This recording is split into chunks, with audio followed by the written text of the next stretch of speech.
What's the most twisted way your family dealt with grief? When my dad died unexpectedly, everything in our family it turned into something so twisted. I still can't believe it happened.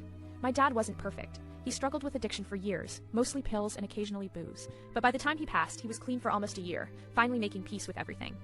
The day he died, it was a freak accident. The slipped in his bathroom, hit his head, and the ambulance wasn't fast enough.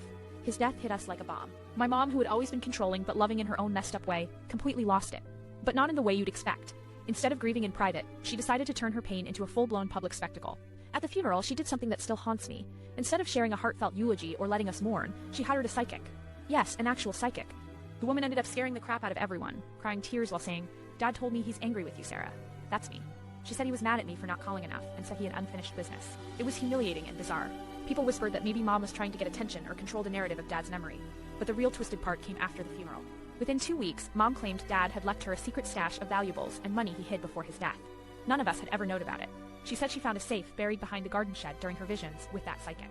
Naturally, we were suspicious, especially me and my younger brother who lived with her. But she pulled the It's family inheritance card, so she took the safe to her lawyer and locked it away. What nobody knew was the safe was empty, completely. She was just pretending to have all this wealth, and that fake stash, she'd disappear for days with them, leaving us younger kids to fend for ourselves. She got involved with some shady characters who sold heroin and meth and brought them into the house, while my brother and I tried to stay out of it. Then the real nightmare, she used Dad's death as a twisted playground for her grief and rage. She'd drag us into fights about how Dad loved her more, how we didn't deserve anything, and that we were wasting his legacy. One night, she blamed me for ruining the family during a blackout rage. She threatened to call the police on me for supposedly— When I called her bluff and asked for proof, she laughed like I was the crazy one.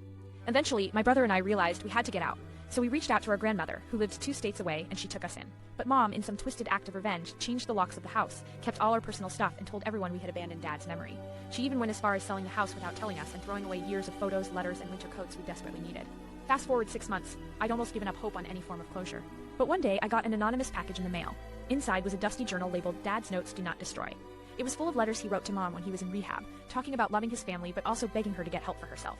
There was also a bunch of photos showing happy memories that Mom had destroyed, or so I thought. I found out who sent it: Dad's old best friend, who'd been watching out for us quietly from the shadows after Dad passed.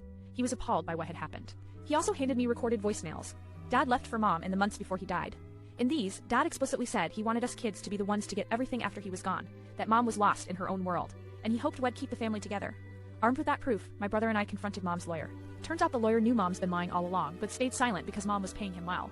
With that evidence, we managed to get a judge to void the sale of the house and awarded us custody of whatever little inheritance Dad actually had.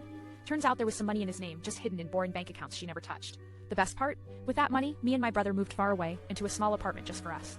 We hired a counselor and started repairing the damage. Mom spiraled further down, losing the house, her friend,